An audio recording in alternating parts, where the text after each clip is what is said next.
Hi everyone, today we're going to talk about the expansion of the body and the articulation of the speech.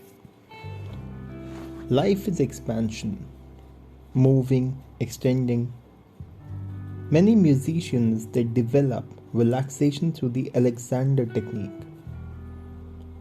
In the Alexander technique, we lengthen the spine, we release and widen the shoulders, we broaden the back.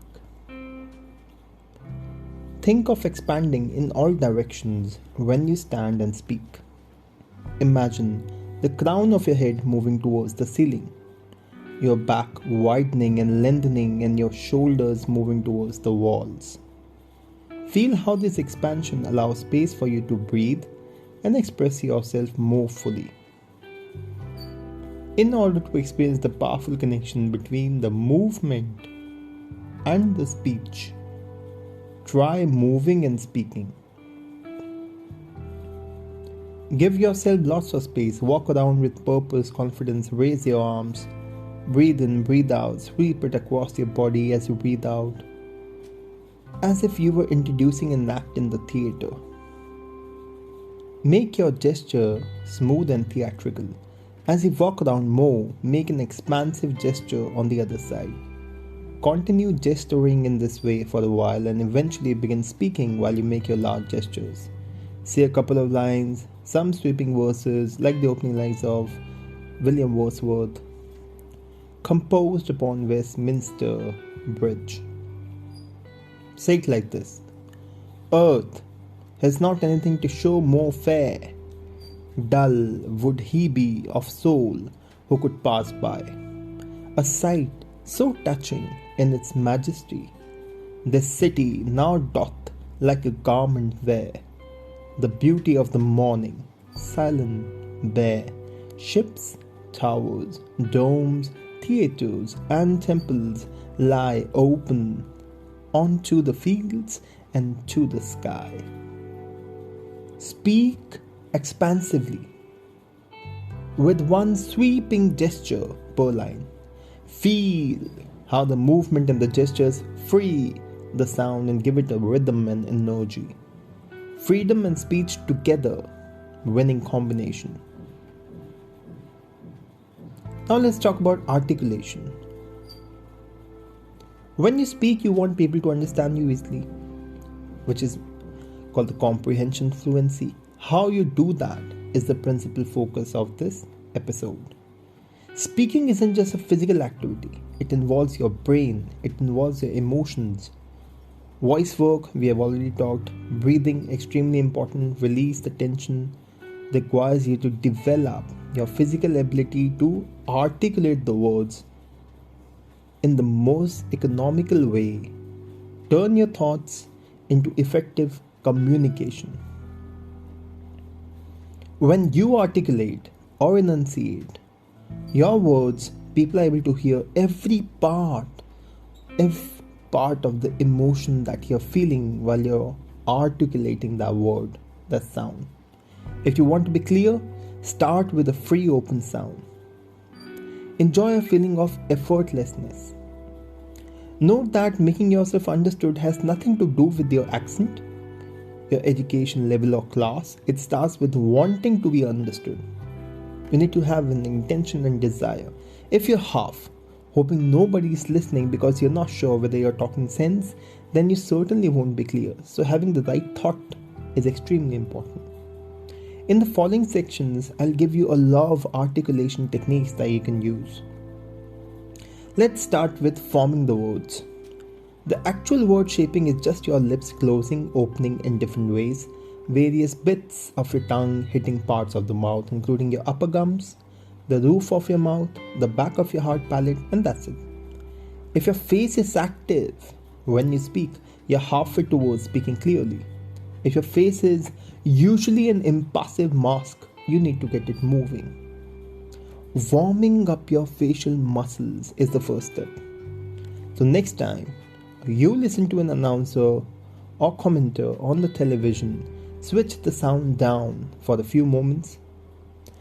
When you're not distracted, just try to understand what the person is saying. Try to listen to the silence. Watch the speaker's face and mouth. Are you surprised by the mobile features? Now turn up the sound. Try saying some of the speaker's phrases yourself with similar modeling of the facial movements. This is what we call modeling. You probably have to be quite animated to match them. I want you to be animated. Many people will be like, don't be animated. Don't give a damn about them. Be animated. Try to work with your body. Think of your mouth, lips, tongue being nimble and supple when you speak rather than grossly exaggerated. Articulation should consist of natural, easy movements joined with the sound-making breath. And no efforts to push the sound out despite the breath. You want any movement to articulate to be freeing and liberating, not made artificial by loads of exaggerated motions or facial contortions. Now, how to warm up the facial muscles? If you're going to do a run or even take a long walk, you probably don't need a bit of limbering up first. If you are in practice, else, whenever you're doing, always try to have a brisk walk. In the same manner, public speakers and people who are there on the stage or in the constant phase of having conversation with people, they often limber up their voices so that the muscles can support and they can support the muscles around their mouth before they give the speeches or performances. This is called the warming up. The following practices you can use to loosen up your face, your lips, your tongue, blah blah blah, whatever that is there, your mouth.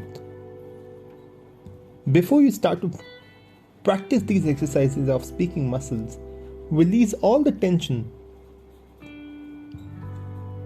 that you're feeling in your body by shaking out your limbs, moving your shoulders, swinging your arms, loosening your knees for a moment.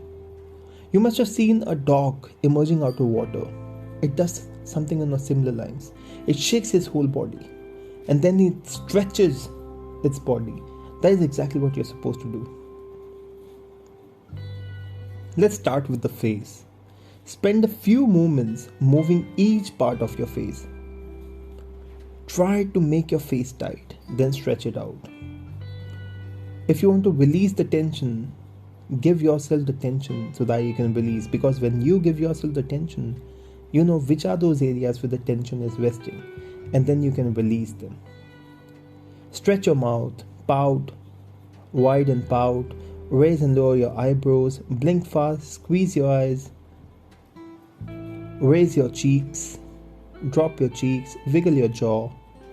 Let your jaw unhinge and hang for a few seconds. And you something like that. Massage your face, especially around the eyes. Rub your palms together until they are warm.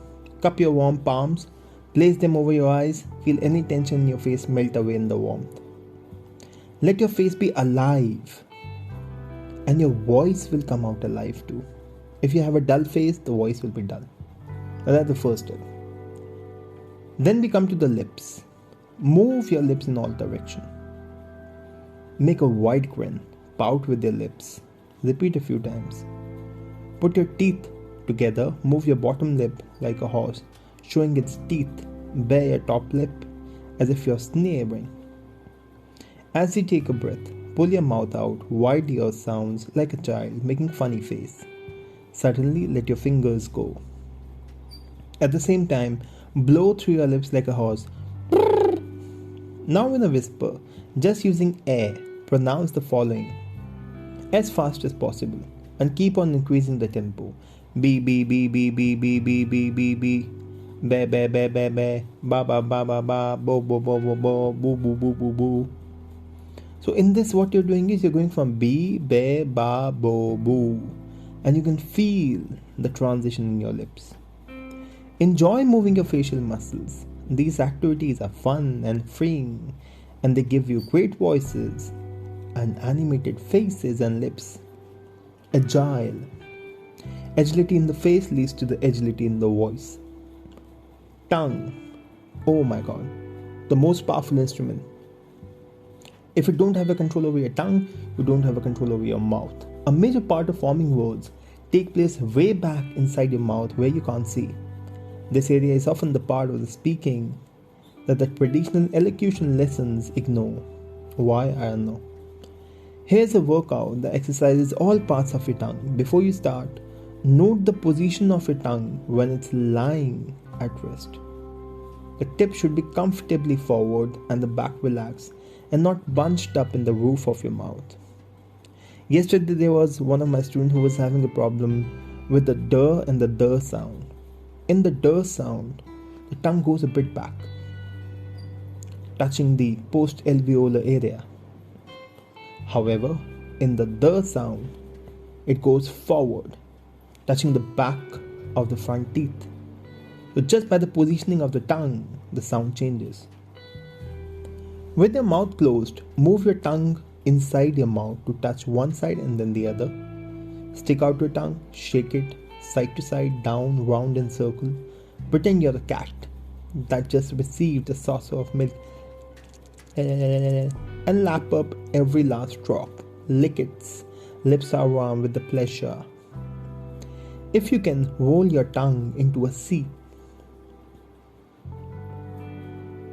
Open your mouth. See whether your tongue can touch your chin. Try to attempt to touch the tip of your nose. Without employing your vocal folds, whisper on air.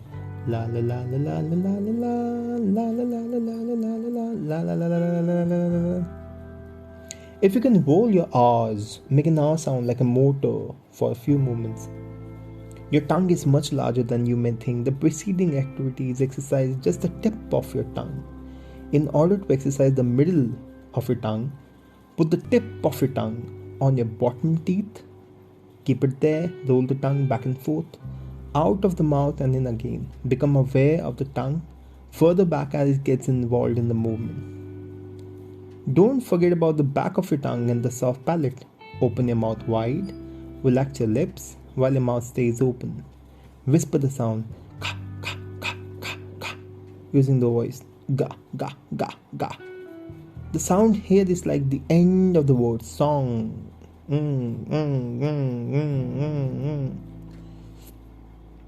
Encourage yourself to do a great round yawn. Then with the feeling of opening into a yawn, gently whisper ka ka ka ka ka on an in-breath. The opening to your throat feels wide open. A well-behaved tongue is going to be tremendously helpful in speaking well.